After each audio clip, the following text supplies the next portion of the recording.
السلام علیکم ګرانو ملګرو، په دې هیله چې ټول به ښه او رګ روغ به یې.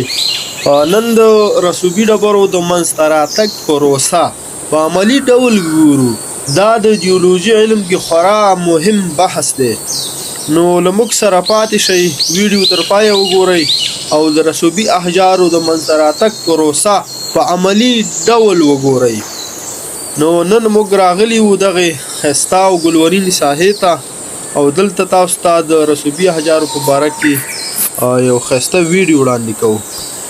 دلته چې تاسو ته دغه د ډبرو څخه جلا شوي ټوټې دا زما په لاس کې چې دا ښکاري، دا د فرسایش یا ویدرینګ د تخریب په واسطه د لمر، باد، باران، یخ، دا د غره غټې ټوټې او ډبرې چې دي د غره غټې ډبرې ماتوي، هغه په کوچنیو ټوټو او پرچو بدلوي. بیا همدغه ډبرې او ټوټې د باران اوبو په واسطه د باد او د جاذبې قوې، مهم دلته پوینټ د جاذبې قوه ده، د جاذبې قوې په واسطه باندې چې ورته ماس واسټینګ وایي، لاندې ناو ته ښکته کېږي او بیا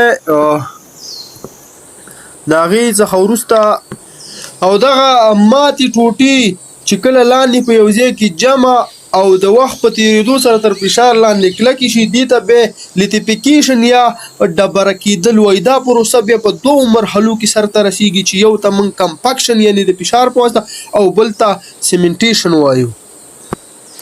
تاسو ته بیل معلومیږي، خپله ته معلومیږي چې دغه د غرونو په غاړو کې دا د ډبرو پرچې او ټوټې پرتې دي، دا د جاذبې قوې په واسطه باندې لاندې د ناو ته راښکته کېږي او بیا د اوبو، باران، باد په واسطه باندې دا سره یو ځای ته جمع کېږي او بیا وروسته ترې رسوبي احجار جوړېږي. دغه پرچه چې تاسو ګورئ ته وګورئ، دا د فرسایش په واسطه باندې د ډبرو څخه بیله شوې ده، بیا دا حرکت کوي لاندې.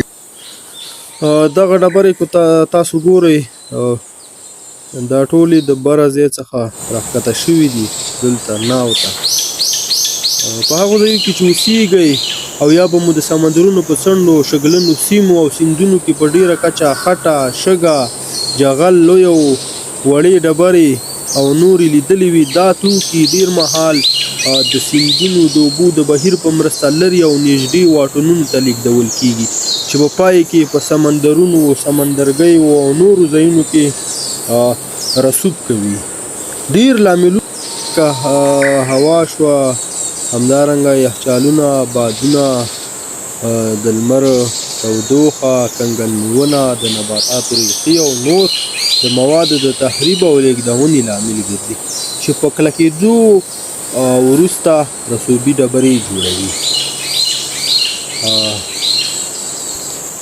په ټولیزه توګه رسوبي ډبرې د ځمکې د قشر د ډبرو مګماتیکي متحوله او رسوبي ډبرو د تخریب او فرسایش محصول دی. مهمه خبره همدغه ده، رسوبي ډبرې د جوړېدو څرنګوالي پر بنسټ په دوه ډلو ویشل شوي دي چې یو ته کلاسیکي او بل ته غیر کلاسیکي ډبرې وایي. یو کلاسیکي ډبرې هغه ډبرې دي چې د پخوانیو ډبرو له وړو او کوچنیو ټوټو څخه کومې چې په میخانیکي طریقه منځته راځي جوړیږي. دلته یې زه تاسو ته یوه بیلګه ښایمه چې بریشیا ورته وایي. ملګرو، دغه ډبره چې تاسو ته ښکاري، ډېری خلک دا له کانګلومرات سره غلطوي، خو دا بریکسیا ده، ځکه ذرات یې تیره دي او د کانګلومرات ذرات ګرد او ښویه وي چې د اوبو په واسطه ډېر د لرې ځای څخه راغلي وي، ګردې او ښویه شوي وي. او هغه سمتي مواد چې دغه بریکسیا یو له بل سره نښلولي دي، دا چې دي په عموم کې سلیکاتي دي، احکي دي، دولومیتي دي او پاروسي ترکیب لري.